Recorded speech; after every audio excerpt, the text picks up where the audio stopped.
తిరుమల భక్తుల దర్శనానికి ఇబ్బందులు తొలగిపోయాయి. న్యూ ఇయర్ అయినా వైకుంఠ ఏకాదశి అయినా ఈసారి సజావుగా వేలాది మందికి శ్రీవారి దర్శనం ఏర్పాటు చేస్తున్నారు. అది ఎలాగో చూద్దాం.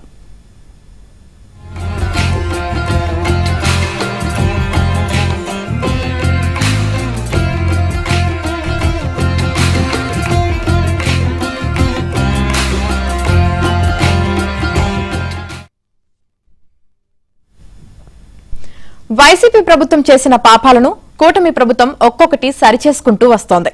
ఓటు రాజకీయాల కోసం దేవుడిని కూడా వదలకుండా వైసీపీ చేసిన వ్యవహారం గత వైకుంఠ ఏకాదశి నాడు తిరుపతిలో 5గురు మరణానికి కారణమైంది.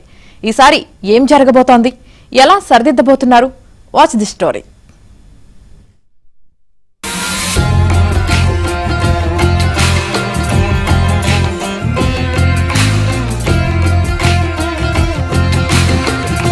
వైసీపీ హయాంలో తిరుపతిలో 10 చోట్ల 10 కౌంటర్లను ఏర్పాటు చేసి స్థానికులకు బయట ఊర్ల నుంచి వచ్చిన వారికి వైకుంఠ ద్వార దర్శనం టోకెన్ల జారీకి శ్రీకారం చుట్టారు. అంతేకాదు 10 రోజులు వైకుంఠ ద్వార దర్శనం ఏర్పాటు చేశారు.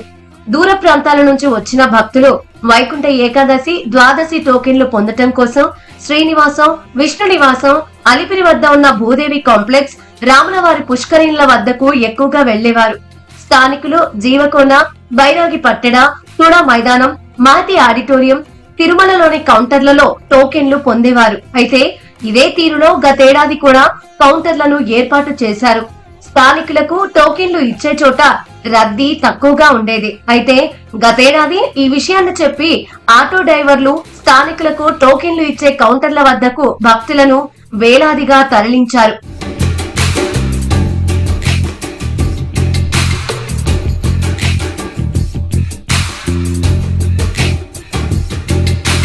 బైరాగి పట్టణ వద్ద ఉన్న కౌంటర్ మున్సిపల్ స్కూల్లో ఏర్పాటు చేశారు. టీటీడీ స్థలం కాకపోవడంతో అక్కడ శాశ్వత ప్రాతిపాదికన పటిష్టమైన ఏర్పాట్లు చేయలేదు. పైగా అంతమంది వస్తారని ఎవ్వరూ ఊహించలేదు. అయితే ఒక్కసారిగా వేలాదిగా జనాన్ని అక్కడకు ఆటో వాళ్లు తీసుకొచ్చేయటంతో హోల్డింగ్ పాయింట్ గా బైరాగి పట్టణలోని పార్కులో భక్తులను పంపారు. ఒక మహిళ పడిపోవడంతో ఆమెను ఆసుపత్రికి తరలించడానికి గేటును ఓపెన్ చేశారు. దీంతో వెనుక ఉన్నవారు క్యూ లైన్లు ఓపెన్ చేశారని భ్రమించారు.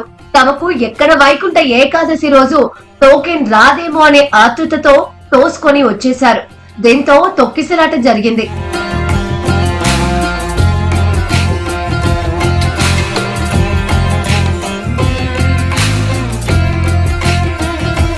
దుర్ఘటన జరిగిన ప్రాంతాన్ని CM Chandrababu, deputy CM Pawan Kalyan సందర్శించారు. మాజీ సీఎం జగన్ రెడ్డి కూడా వెళ్లి హడావుడి చేశారు. వైకుంఠ ఏకాదశికి 10 రోజుల దర్శనం ఏర్పాటు అవసరమా కాదా అని టీటీడీ పాలక మండలి నిర్ణయం తీసుకోవాలని సీఎం చంద్రబాబు అప్పట్లో సూచించారు. దాంతో ఈసారి పాలక మండలి ఈ అంశంపై పలు దఫాలు సమావేశమై కీలకమైన నిర్ణయాలు తీసుకొని అమలు చేసింది. తిరుపతిలో టోకెన్ సెంటర్ల ఏర్పాటును రద్దు చేసింది. డిసెంబర్ 30 వైకుంఠ ఏకాదశి, డిసెంబర్ 31న ద్వాదశి, జనవరి 1న నూతన సంవత్సరాది. ఈ 3 రోజులకు ఆన్లైన్ లో ఉచితంగానే డిప్ విధానంలో టోకెన్లను జారీ చేసింది. ఆ 3 రోజులు గతంలోలా క్యూ కాంప్లెక్స్ ద్వారా దర్శనాలు కూడా ఉండవు. తిరుమల, తిరుపతిలో రద్దీ అనే మాట ఉండదు. ముందస్తు దర్శనం పొందిన వారు వస్తారు, గంటలోపు దర్శనం చేసుకుని వెళ్లిపోతారు. జనవరి 2వ తేదీ నుంచి 8వ తేదీ వరకు ఉండే వైకుంఠ ద్వార దర్శనానికి మాత్రం యథావిధిగా తిరుపతిలో టోకెన్ల కేటాయింపు, క్యూ కాంప్లెక్స్ ద్వారా దర్శనం ఉంటుంది. తిరుపతి, తిరుమలలోని స్థానికులకు చివరి 3 రోజులు అంటే 5వ తేదీ నుంచి 8వ తేదీ వరకు దర్శనాలు కల్పించనున్నారు. ఇందుకోసం ప్రత్యేకంగా సాఫ్ట్వేర్ ను రూపొందించారు. ఈ నెల 25వ తేదీన స్థానికుల దర్శనాలకు టోకెన్లను ఆన్లైన్ లో రిలీజ్ చేయనున్నారు. వారికి కూడా డిప్ విధానంలోనే దర్శనం కేటాయించనున్నారు. అందుకు డిసెంబర్ 25 నుంచి 27 వరకు నమోదు చేసుకోవాలి. డిసెంబర్ 29వ తేదీన వారికి కేటాయింపు జరుగుతుంది. రోజుకు 5,000 మందికి మాత్రమే స్థానికుల దర్శనాలను పరిమితం చేశారు.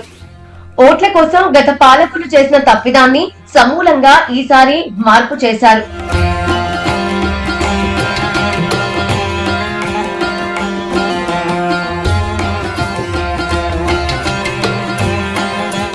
ఎక్కడా తిరుపతిలో కౌంటర్లు లేవు. స్థానికులకు కూడా 3 టోకెన్లను ఆన్లైన్ లోనే కేటాయించనున్నారు. డిప్ విధానంలోనే వారు వైకుంఠ ద్వార దర్శనం చేసుకోనున్నారు. మొత్తంగా సమూలమైన మార్పుకు కూటమి ప్రభుత్వం ఎప్పటికప్పుడు సీఎం సూచనలు సలహాలతో చర్యలు చేపట్టింది. పాలక మండలి నిర్ణయాలను EO Anil Kumar Singhal, chairman B R Naidu CM కు వివరించారు. ఆయన ఓకే అన్నాకే అమలు చేశారు. రాబోయేటువంటి ఏదైతే ఉందో ఈ 10 రోజులు వైకుంఠ ఏకాదశి, దాని గురించి సుదీర్ఘంగా మన అధికారులు ఒక 15-20 రోజుల నుంచి బాగా ఎక్సర్సైజ్ చేసి దాన్ని ఏ విధంగా మనం తీసుకెళ్ళాలి అనే దాని మీద ఒక నిర్ణయానికి వచ్చారు. అది ఈరోజు బోర్డులో పెట్టి ఆమోదం జరపడం కూడా జరిగింది.